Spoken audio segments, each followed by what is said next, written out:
আসসালামু আলাইকুম। এটা হচ্ছে বাংলাদেশ হাই কমিশনারের একটা দালালের অংশ।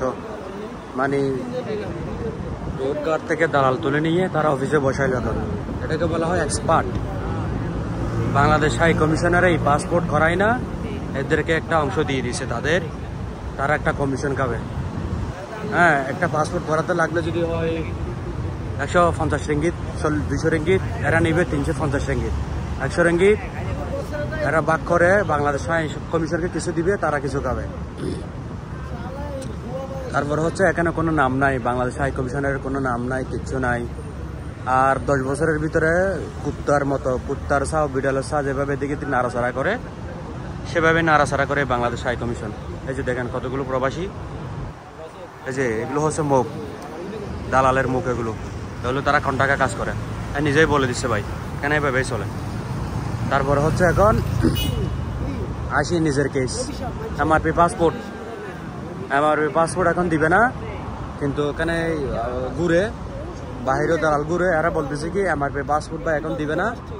হ্যাঁ, আমরা যখন লিগেলভাবে হাই কমিশনে গেলাম, তারা বললো কি ভাই এমআরপি পাসপোর্টে রিবন নাকি ফুরে গেছে।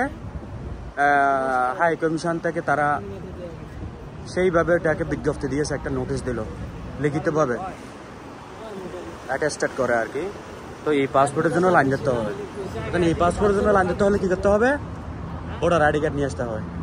তো যার ভোটার হয়নি সে কী করবে? জন্ম নিবন্ধন নিয়ে আসতে হবে। এখন যার জন্ম নিবন্ধন নিয়ে সে কী করতে হবে? আপনারা তো জানেন বাংলাদেশ থেকে কী করতে হয় না করতে হয় এগুলো।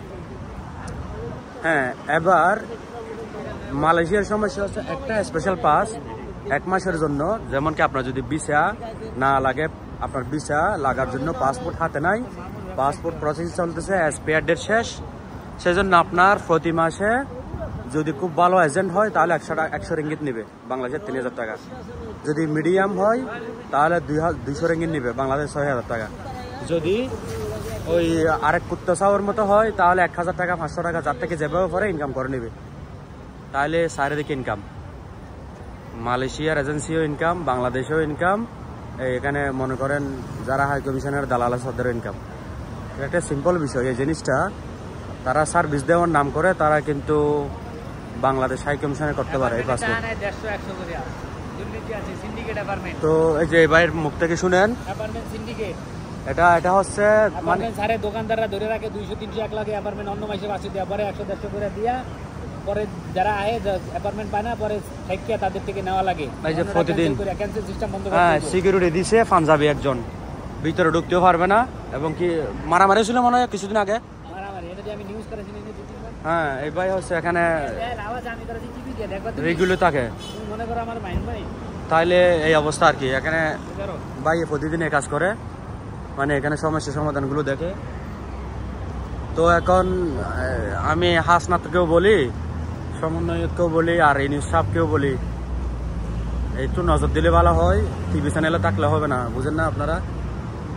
এটা ছোটখাটো কোনো বিষয় না, বহুত বড়। এখন তো 100-200 মানুষ, এখানে 2000 মানুষ পর্যন্ত জমা হয়, 2000 মানুষ। আর বাকি ঘটনাগুলো তাদের থেকে শুনে নেবেন আপনারা। কেউ আসে পিনিং রাজ্য, কেউ আসে জহুর বারু, আসতে যাতে 500 রিঙ্গিত করে চলে যায়। তো এখানে ঝামেলার কোনো শেষ নাই, এই অবস্থা আর কি। এখানে কোনো নাম নাই যে এটা বাংলাদেশের পাসপোর্ট অফিস। তো জানি না এই সমস্যা কখন সমাধান। দেখেন একটা গাড়ি নিয়ে আসতে হয়, একটা গাড়ি নিয়ে উবার বলেন আপনারা, যাই বলে উবার তো চিনবেন, আর গুলো চিনবেন। এটা উবার বলা হয়, উবারের মতো একটা অ্যাপস। এক জায়গা থেকে আর জায়গা গেলে 50 রিঙ্গিত, মানে বাংলাদেশে 1200 টাকা 1500 টাকা খরচ করে আসতে হয়, 2000 টাকা 5000 টাকা।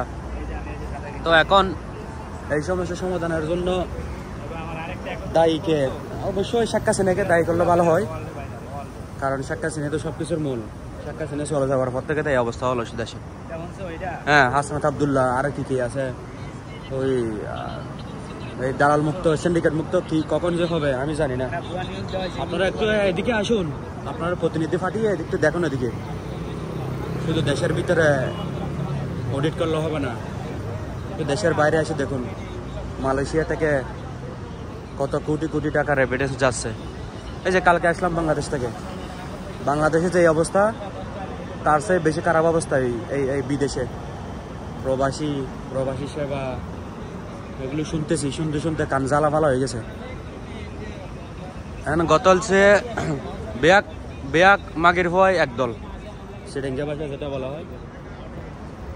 হ্যাঁ, দেশে সরকার পরিবর্তন হবে কিন্তু দালাল পরিবর্তন হবে না। এই যে এটা কি সুন্দর স্মুথ ভাবে কিভাবে যে একটা এই দালালি করতেছে, মানে হাই কমিশন নিজে হাত দিয়ে খাবে না, মানুষকে দিয়ে খাওয়াবে। দেখুন কিভাবে কাজ এখন, অনেকে পাসপোর্টবিহীন, অনেকেই এইভাবে চলতেছে, অনেকেই ভিসা নাই, অনেকের কাজ নাই। এই পাসপোর্টের জন্য 500 রিঙ্গিত করে, 200 রিঙ্গিত করে, মানে 15,000 20,000 টাকা করে তাদেরকে টাকা দিতে হচ্ছে এজেন্সিকে। এজেন্সি আবার ইমিগ্রেশনে গিয়ে স্পেশাল পাস বলা হয় এটাকে, আপনার ভিসা নিতে না পারলে ওই এটা দিতে হবে। তো এই অবস্থায় দেখেন পাঞ্জাব সিকিউরিটি, এখানে আপনারা বলুন কোথায় লেখা আছে বাংলাদেশ হাই কমিশন? একটা অক্ষর পর্যন্ত লেখা নাই। এখানে ঢুকতে হলে 10টা বেরিপাত আপনাকে পার হতে হবে, 10টা সিকিউরিটি। এই যে অ্যাপয়েন্টমেন্ট, টাকা 300 রিঙ্গিত। যে পাসপোর্ট বাংলাদেশে 5,900 টাকায় পাই, সেই পাসপোর্ট এখন পাওয়া হচ্ছে এখানে 20,000 টাকা থেকে 25,000 টাকায়, তাও হাতে পায় না। তো বাকিটুকু আপনাদের উপর দায়িত্ব।